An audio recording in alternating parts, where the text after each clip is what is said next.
This is Land of Havilah, 1 Chronicles 19. The chapter starts with a diplomatic insult which will result in war.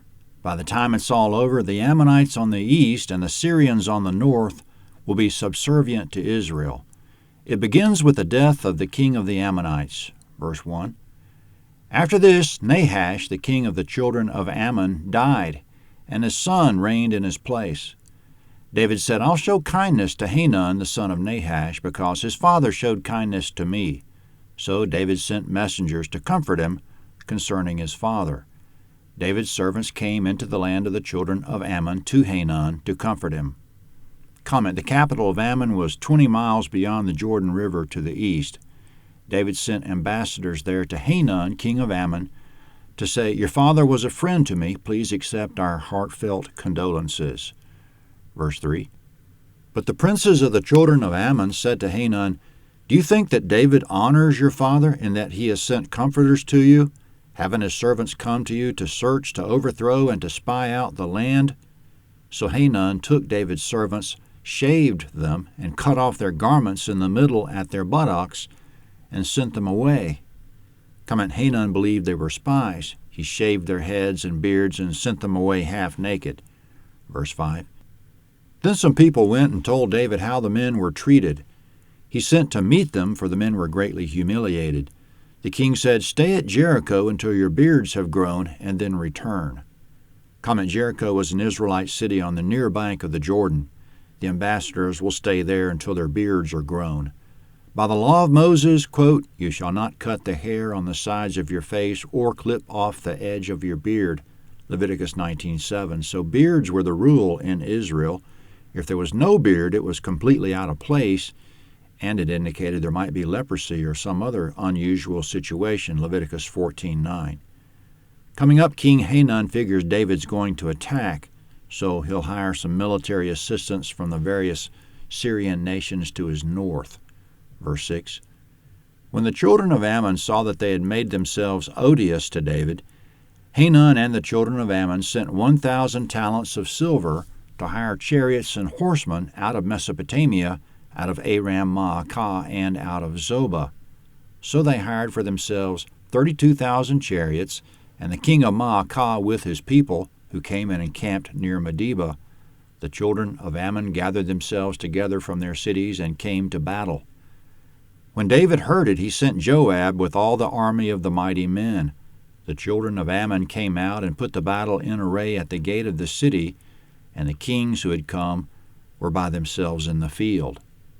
Comment in verse 6, the king of Ammon's insult cost him 1,000 talents of silver to purchase military assistance, which is $28 million at today's prices, but he's not done paying. It'll eventually cost him his kingdom, 1 Chronicles 20, verse 2. In verse 6, his assistance came from Mesopotamia, which we can assume is Upper Mesopotamia, populated by Syrians to his north. Also, it came from Aram-Maacah, which is also translated Syrian Maacah, to his north.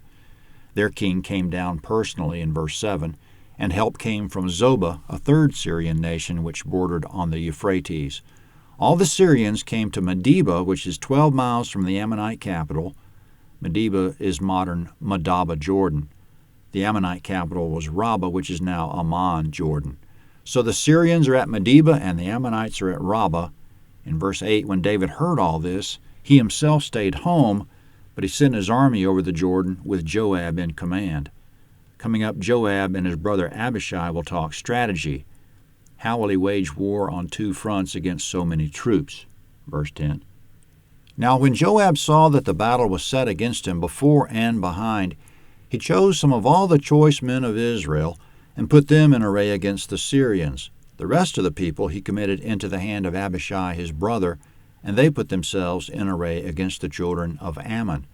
He said, If the Syrians are too strong for me, then you are to help me. But if the children of Ammon are too strong for you, then I'll help you. Be courageous, and let's be strong for our people and for the cities of our God. May Yahweh do that which seems good to him. Comment: Joab split the Israelite forces in two parts. He'll command one part against the Syrians at Medeba, and his brother Abishai will command the other part against the Ammonites, who are lined up at the gate of Rabbah.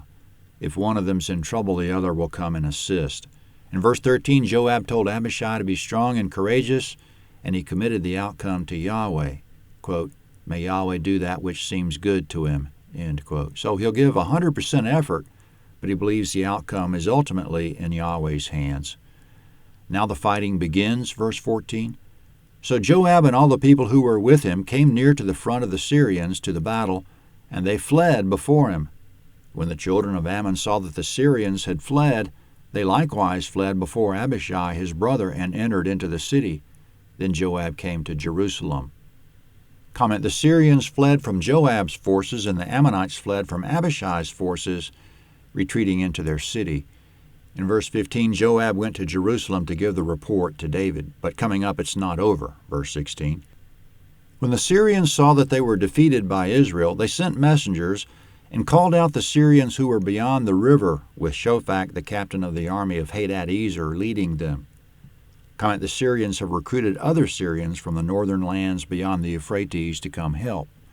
Verse 17. David was told that, so he gathered all Israel together, passed over the Jordan, came to them, and set the battle in array against them. So when David had put the battle in array against the Syrians, they fought with him. The Syrians fled before Israel, and David killed of the Syrian men 7,000 chariots and 40,000 footmen, and also killed Shophak, the captain of the army. When the servants of Hadadezer saw that they were defeated by Israel, they made peace with David and served him. The Syrians would not help the children of Ammon any more. Comment, the war against Ammon will continue in the next chapter, but the Syrians have had enough. They were so weakened that in verse 19, they served David, meaning they paid tribute or did whatever else David wanted. Jesus said a king with 10,000 troops has some thinking to do when a king with 20,000 troops shows up on his border. He said if the weaker king has any sense, he should offer to serve the stronger king. Otherwise, he'll lose everything. That's the way it is between God and us. God's on our doorstep. We should go ahead and serve him, or it'll cost us everything. Quote, or what king, as he goes to encounter another king in war, will not sit down first and consider whether he's able with 10,000 to meet him who comes against him with 20,000, end quote. We can't afford to meet God as enemies. We can't afford to insult him either. 1 Chronicles 19 is next at landofhavilah.net.